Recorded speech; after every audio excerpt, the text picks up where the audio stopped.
मिथुन लगन दसम भाव में शुक्रदेव। दसम भाव में शुक्रदेव के बहुत ही अच्छे फल बताए हैं। शुक्रदेव अगर दसम भाव में होता है तो मान सम्मान में वृद्धि,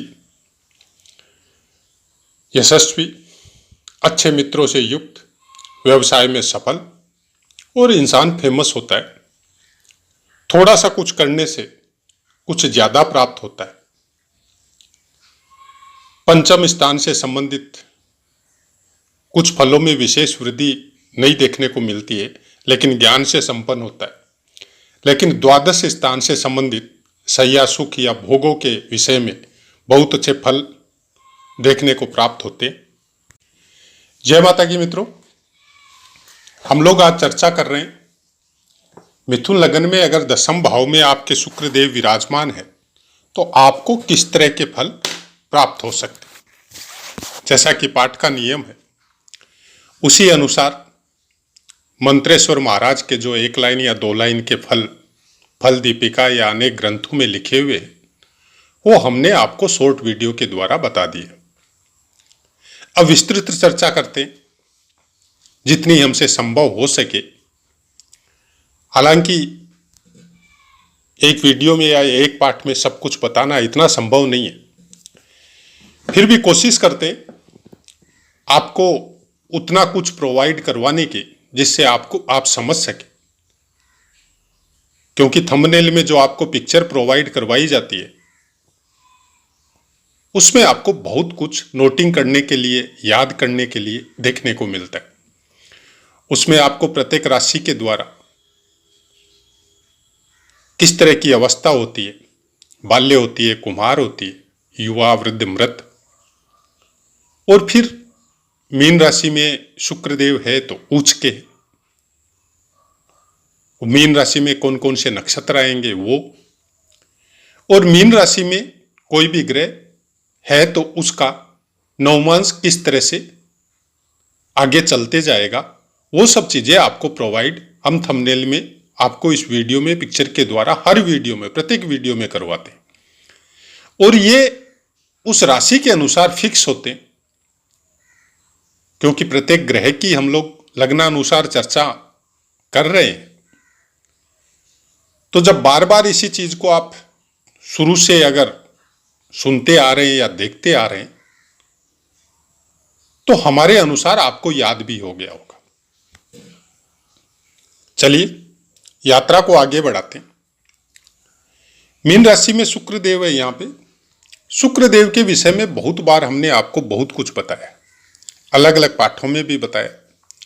हमारी कुछ मेंटेलिटी थोड़ी अलग टाइप से है कि हम किसी एक छोटी सी बात को लेके उसका अलग से वीडियो प्रोवाइड करवाना हमारे दिमाग में कुछ सेट नहीं होता है। हम कोशिश करते हैं कि जो भावानुसार जो फल बता रहे हैं या लग्नानुसार जो फल बता रहे हैं उसी में कुछ इतनी चीजें आपको प्रोवाइड या आपको बता दी जाए जिसमें आपके ज्ञान में भी वृद्धि हो, आप उसको नोट भी कर सके, अपनी कुंडलियों पे या अपनों की कुंडलियों पे अप्लाई भी कर सके और उसके फलों को जानने की कोशिश भी कर सके। हमेशा याद रखिए किसी एक ग्रह के द्वारा फल कथन से आपकी पूरी कुंडली का विवेचन नहीं होता है। ये कुछ इंडिकेशन है जो वो चीजें आपको प्राप्त होने की संभावना रहती है, क्योंकि पूरा फलादेश आपको संपूर्ण कुंडली का अध्ययन करने से ही पता चलेगा। युतियों का अपना महत्व होता है, नवमांश का अपना है, षड्वर्ग में अलग अलग वर्गों के द्वारा कुंडलियों का विवेचना करना, फिर दशा, महादशा और गोचर लगाना, अष्टक वर्ग लगाना, बहुत कुछ होता है ज्योतिष में। लेकिन एक एक सीढ़ी चढ़ चढ़ के ही हम लोग अपनी यात्रा को आगे बढ़ाते हैं। कोई भी मनुष्य, जातक, बच्चा, अधेड़ या वृद्ध, जब भी हम लोग कुछ विशेष ज्ञान की तरफ चलते हैं, जो ज्ञान हम लोगों को परमात्मा को समझने के लिए, ग्रहों को समझने के लिए या अपनी दिनचर्या को समझने के लिए हमें कुछ बुद्धि प्रदान करता है, अपने कुछ अंतर्मन में कुछ विशेष अनुभूति की प्रेरणा देता है, उस ज्ञान को प्राप्त करने के लिए केवल पठन पाठन या सुनना संभव नहीं है, उसके ऊपर अभ्यास करना, उसके अनुसार अपनी दिनचर्या में परिवर्तन करना बहुत जरूरी होता है। दसम भाव में मीन राशि पे जब शुक्र देव आपके विराजमान होंगे तो थोड़ा सा करने से बहुत कुछ मिलेगा। आपकी अपनी तुरंत बुद्धि की व्याख्या कुछ इस तरह से होगी कि आने वाले अवसरों को आप बहुत जल्दी कैच कर लेंगे। उन चीजों में बहुत जल्दी आप आगे बढ़ जाएंगे जिन चीजों को प्राप्त करने में नॉर्मल आदमी को बहुत समय लगता है, क्योंकि शुक्र देव की अपनी एक अलग ऊर्जा है। उस ऊर्जा से ओतप्रोत आदमी कभी भी किसी भी परिस्थिति में हताश नहीं होता है। बाकी सब ऊर्जा, भौतिक शरीर में जितनी भी ऊर्जाएं हैं, उन सब ऊर्जाओं का आधिपत्य शुक्रदेव की ऊर्जा के साथ जुड़ा हुआ रहता है। कि अगर आपके अंदर शुक्रदेव की ऊर्जा विराजमान नहीं है तो बाकी ग्रह आपके कितने भी अच्छे हो, फिर उन फलों को भोगने में आपको बहुत कठिनाई महसूस होगी। और इसी ऊर्जा को प्रतिबंधित करना या अच्छे मार्ग पे ले जाना या अच्छी चीजों को, ध्यान सिद्धि या वाक्पटुता, ये सब चीजें प्राप्त करवाने में शुक्रदेव से बड़ा कोई ग्रह नहीं है, सूर्यदेव भी नहीं है। क्योंकि सूर्यदेव के ओज को भी शुक्रदेव की ऊर्जा के बगैर आप संभाल नहीं सकते। इसलिए बोलते हैं कि ज्योतिष में बहुत सी चीजें ऐसी हैं जिनको समझने के लिए आपको केवल नॉर्मल बुद्धि से काम नहीं चलेगा। और प्रायः अच्छे ज्योतिषी या अच्छे कर्मकांडी विद्वान जब इन चीजों को समझने लगते हैं तो वो परिवार से, समाज से, ये छोटी छोटी बातों से वो कटते जाते हैं। वो उनमें कुछ विशेष रुचि लेते नहीं है, तब उनको सनकी बोला जाता है। तब उनका एक अलग दिनचर्या या अलग कुछ सोचने का तरीका होने की वजह से बहुतायत में जब नॉर्मल इंसान अपने नॉर्मल तरीके से सोचता है तो फिर उनके साथ कुछ विशेष अच्छा प्रायः नहीं होता है। हम लोग गांव समाज में या शहरों में या दूर दूर में जो प्रकांड विद्वान या पंडित या ज्योतिषाचार्य जो है, हम वर्तमान की सोशल मीडिया में जो भीड़ इकट्ठी हो रखी है उसकी बात नहीं कर रहे।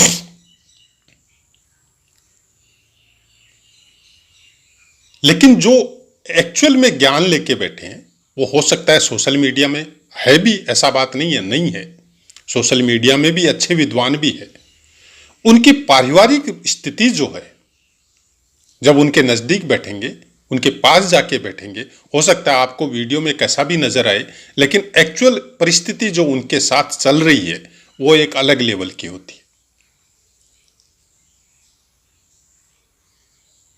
उसका कारण केवल इतना है कि आपको ज्ञान अलग लेवल का चालू हो गया, आपकी यात्रा एक अलग आयाम में चल रही है। और बाकी जो नॉर्मल इंसानों की, जैसे आज ये चाहिए, ये भोग चाहिए, ये घर चाहिए, ये गाड़ी चाहिए, ये वो चाहिए, मतलब अनेक तरह की वस्तुओं के प्रति आकर्षित होकर आदमी अपने पूरे जीवन को गुजारता है, वैसा अच्छे ज्योतिषी या अच्छे कर्मकांडी विद्वान के साथ नहीं होता। उसको पता है कि कुछ चीजें फिक्स है जिनको आप चेंज नहीं कर सकते। आपकी डेस्टिनी, आपका भाग्य फिक्स है, उनमें 90% को आप चेंज नहीं कर सकते। हां, चेंज क्या कर सकते हैं? आप अपने कर्मों को चेंज कर सकते हैं कि आपको बाय बर्थ आपको क्या चीजें मिली है, और आपने जब अपने कदम कर्म पथ पे रखे तब आप उसके साथ किन चीजों को ऐड करते जा रहे हैं या लेस करते जा रहे हैं। इसके लिए ज्योतिष आपकी बहुत बड़ी सहायता करता है। और आपको अलग जीवन में ले जाने के लिए ज्योतिष से अच्छा सब्जेक्ट कुछ भी नहीं है। जब आपको पता चलता है कि शुक्र देव का मिसयूज आपकी ऊर्जा का हास है, तब आप भोगों से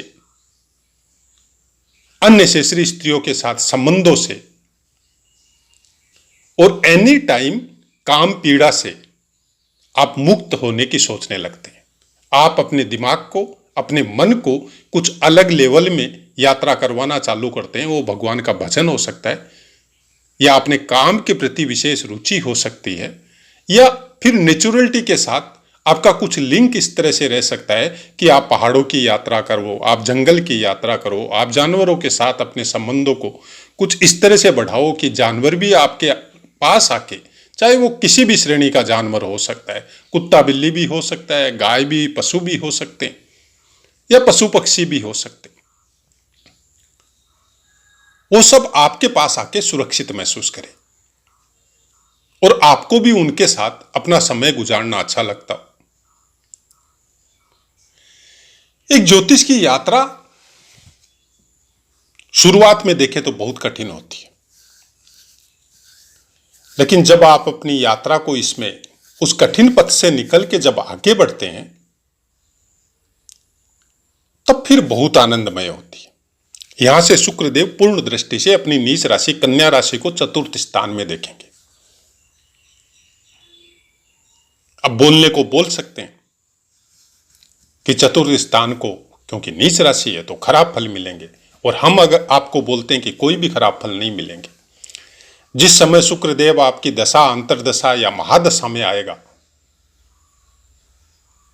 चतुर्थ स्थान से कनेक्टेड बहुत ही शुभ फल आपको प्राप्त होंगे। अच्छा घर होगा, अच्छी गाड़ी आपको प्राप्त होगी, अच्छी धन संपदा आपको प्राप्त होगी, शारीरिक और मानसिक दृष्टि से आप स्वस्थ होंगे। फलों को समझने के लिए बहुत कुछ, आपको बहुत सी चीजों को समझना पड़ेगा। किसी एक ग्रह से, जो बार बार हम बोलते हैं कि पूर्ण फल कथन कुंडली का नहीं होता है, लेकिन एक एक ग्रह को समझने से ही पूरी कुंडली का, सब ग्रहों को समझने के बाद में कुछ हम लोगों को रास्ता मिलता है कि कुछ ये चीजें हैं जो हम लोग नहीं काट सकते। पंचम स्थान का स्वामित्व लेके शुक्रदेव जब आपके दशम स्थान में विराजमान होते हैं, तो जाहिर सी बात है कि पंचम स्थान से संबंधित, जैसे आपके अंदर प्रेम की मात्रा बहुत ज्यादा होती, दूसरों के प्रति दया दिखाना, दूसरों के ऊपर उपकार करना, दूसरों को भी साथ में लेके प्रोग्रेस करना, अच्छे मित्रों से धनी, इस तरह की प्रवृत्ति आपके अंदर होती। लेकिन संतान से सुख प्राप्त होगा, यह कहना थोड़ा मुश्किल है, क्योंकि फिर आपको यह भी देखना पड़ेगा कि गुरु कहां पे बैठा है, सूर्य देव की दृष्टि कहां से कहां पे प्लेस होके किस तरह से पंचम स्थान को प्राप्त हो रही, क्योंकि कालपुरुष की कुंडली अनुसार पंचम स्थान का स्वामित्व सूर्य देव के पास है। केवल यही एक मिथुन लग्न में दशम स्थान का शुक्रदेव, यही एक माइनस पॉइंट आपको दे सकता है कि संतान से संबंधित कोई ना कोई तकलीफ आपको बनी हुई रह सकती, लेकिन ज्ञान से संबंधित नहीं होगी, प्रेम से संबंधित नहीं होगी, या धन या घर या आपकी शारीरिक शक्ति या मान सम्मान या सुख जो आपको जीवन में प्राप्त होना है, उससे संबंधित नहीं होगी। अब ये चीज आपकी कुंडली के साथ इतनी श्योर नहीं होती है, बाकी ग्रहों का जब आप अध्ययन करेंगे और उसके अनुसार अगर पंचम स्थान अच्छा बली बन के आ रहा है, तब वो चीजें नहीं होगी। फिर शुक्रदेव का कुछ विशेष इफेक्ट वहां पे नहीं आएगा। यहां पे भी आपको देखना पड़ेगा कि नवमांश के अनुसार शुक्रदेव फिर कहां पे विराजमान होता है, क्योंकि मीन राशि में पहला नवमांश कर्क का आएगा, दूसरा सिंह का, तीसरा कन्या का, और चौथा नवमांश तुला का आएगा। अब मान लीजिए तुला के नवमांश में आता है और आपके लग्न नवमांश कुंडली के अनुसार पंचम स्थान में जाके विराजमान हो जाता है, तब भी वो पीड़ा नहीं होगी, तब भी पर इसका फल फिर बहुत अच्छा हो जाता है। तो बहुत से तरीके, जन्मपत्री का अध्ययन करने के लिए, कुंडली का अध्ययन करने के लिए। शुक्रदेव के फल को जब भी आप जाने तो एक चीज हमेशा नोट करके रखिए कि जो भी आश्रम हम लोगों के सनातन धर्म के अनुसार जो बनाए गए थे, उसमें सबसे बड़ी महानता या सबसे बड़ा जो चीज बताया गया कि ब्रह्मचर्य आश्रम, और जिसमें गुरुकुल बच्चे को भेजा जाता था और प्रायकर वहीं पे उसका ब्रह्मचर्य आश्रम का समापन होता था। जब वो घर आता था तो प्रायकर उसकी शादी विवाह की बातें होती थी। वर्तमान समय उससे भिन्न है। ये पूरी तरह शुक्रदेव के ऊपर निर्भर है, क्योंकि अगर आपकी नींव मजबूत है तो फिर जीवन आगे बहुत अच्छा है। ब्रह्मचर्य आश्रम का मतलब इतना ही हुआ कि शुक्र पुष्ट होना मतलब आपके पूरे शरीर की सुरक्षा जब तक आप जिएंगे तब तक रहेगी। कोई भी शारीरिक व्याधि या कोई पीड़ा आपको प्राप्त नहीं होगी। ज्योतिष या ज्योतिष के ग्रह इस तरह की बातें बताना चाहते हैं। अब कौन किस चीज को किस तरह से पसंद करता है और किस तरह से समझने की कोशिश करता है, वो बात की बात है, हम उसमें नहीं जाना चाहते। आपको अपनी बुद्धि से बोलने का अधिकार है। जैसे हम सोशल मीडिया पे वीडियो डाल रहे हैं अपने ज्ञानानुसार, तो आप भी अपने ज्ञान के अनुसार कमेंट करने का अधिकार आपके पास है। वो अच्छा है या बुरा है, वो भी सोच या बुद्धि आप ही के पास है, हमारे पास नहीं है। हमारे पास जितनी सोच या बुद्धि है उसके अनुसार हम वीडियो बना के आपको प्रोवाइड करवा रहे हैं। भ्रम और भ्रांति या वर्तमान समय जो सोशल मीडिया या रील का, ये सब चीजें राहु देव के अधीन है और उसका नतीजा भी बहुत कुछ अब दृष्टिगोचर होते जा रहे हैं। क्योंकि कोई भी बल या कोई भी पावर जब आपको प्राप्त होती है और उस पावर का सदुपयोग करना अगर आपको नहीं आता है तो उसका दुरुपयोग होता है। दुरुपयोग होता है तो जो ऊर्जा आपके पास है उस ऊर्जा का भी हास आपको होगा ही होगा, उसको कोई रोक नहीं सकता। और जब उस ऊर्जा, शुक्रदेव से संबंधित ऊर्जा का जब हास होता है तो अनेक व्याधियां, अनेक पीड़ाएं इस भौतिक शरीर को प्राप्त होती है। और कभी भी स्वस्थ शरीर जब अस्वस्थ होता है तो आपका मन भी, मतलब आपका चंद्रमा भी कुछ अच्छी थिंकिंग अपने मन में नहीं रखता, और उसी का नतीजा होता है कि हम लोग फिर नेगेटिव इफेक्ट में, मतलब राहु के इफेक्ट में दौड़ते चले जाते हैं। जो मन में आया, जिसको जो इच्छा हुआ वो लिख दिया, जो मन में आया वो बोल दिया।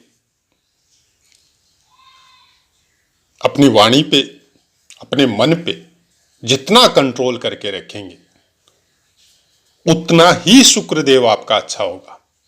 और अगर सुखपूर्वक इस मनुष्य जीवन का आपको आनंद लेके समापन करना है तो आपकी कुंडली में शुक्रदेव चाहे कैसे भी विराजमान हो,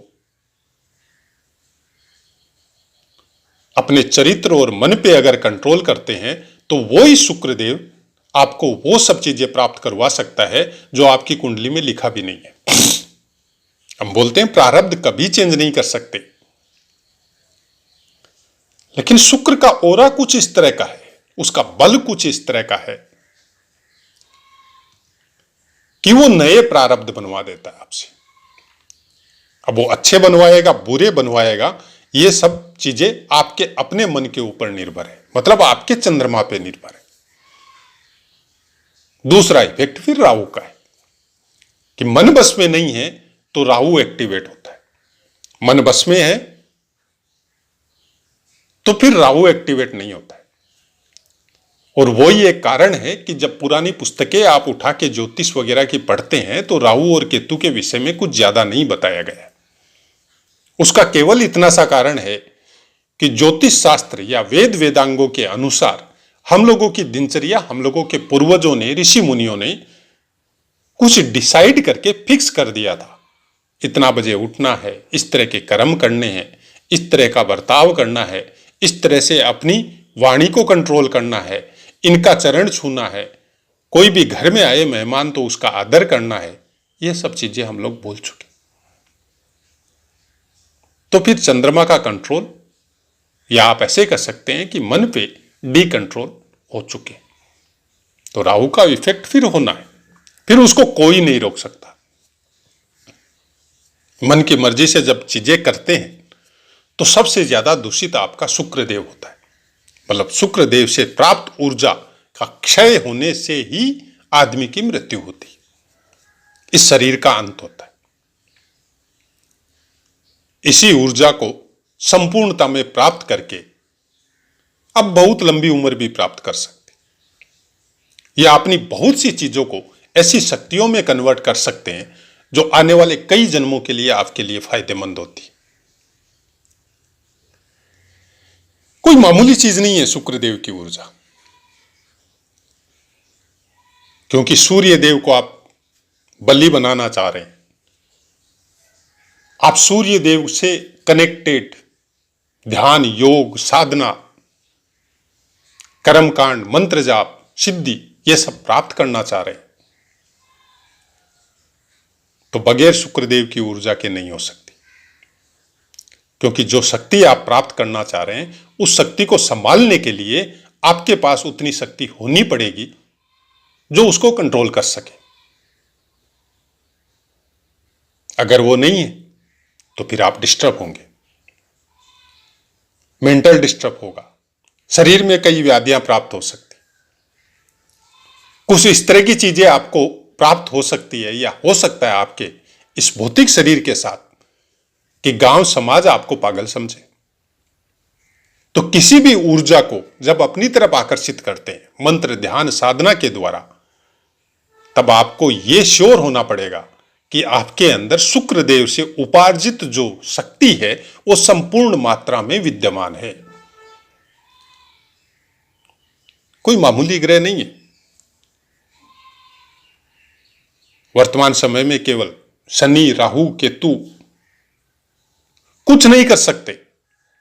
अगर आपके पास शुक्रदेव से कनेक्टेड ऊर्जा भरपूर मात्रा में विद्यमान है तो कोई भी ग्रह आपका कुछ भी नहीं बिगाड़ सकता। दुख भी आएगा तो उसको भी सुखपूर्वक भोग सकते हैं, क्योंकि शुक्रदेव को सुख का कारक बोला जाता है। काल पुरुष की कुंडली अनुसार शुक्रदेव को धन का कारक बोला जाता है। शुक्रदेव वो बीज है जिसके द्वारा यह सृष्टि पनप रही है, बढ़ रही है।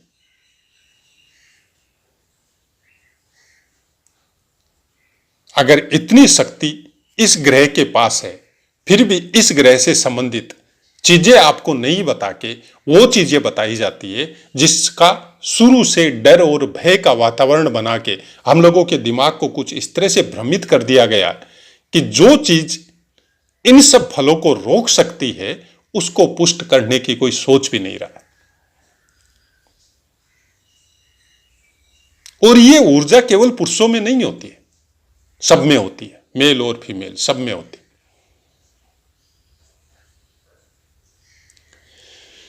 किसी भी चीज को समझने के लिए, किसी ग्रह को समझने के लिए, हमें पता नहीं है आपको कैसा लग रहा है, लेकिन शायद हो सकता है आपको अच्छा नहीं लग रहा हो, उसके लिए हमें माफ करें। क्योंकि हम वर्तमान समय के अनुसार जो रील या वीडियो में चल रहा है उस तरह की भ्रांति से संबंधित कोई पाठ हम नहीं देना चाहते। हमारा सीधा सा मेथड है कि हम जो देंगे चाहे वो अपने हो, और जब आप चैनल से जुड़ चुके तो फिर इसी परिवार के मेंबर हम आपको मानते हैं। तो जो हम आपको देना चाहेंगे वो ही हमको प्राप्त होगा, और आज नहीं कल होगा, कल नहीं परसों होगा। तो वैसी चीजें हम आपको या किसी को भी देना नहीं चाहते जिस चीज से हमको खुद को विश्वास नहीं हो कि ये चीज अच्छी है या बुरी है। आशा है मित्रों पाठ समझ में आया होगा। अब अपनी वाणी को विराम देते हैं, आपसे आज्ञा लेते हैं। जय माता।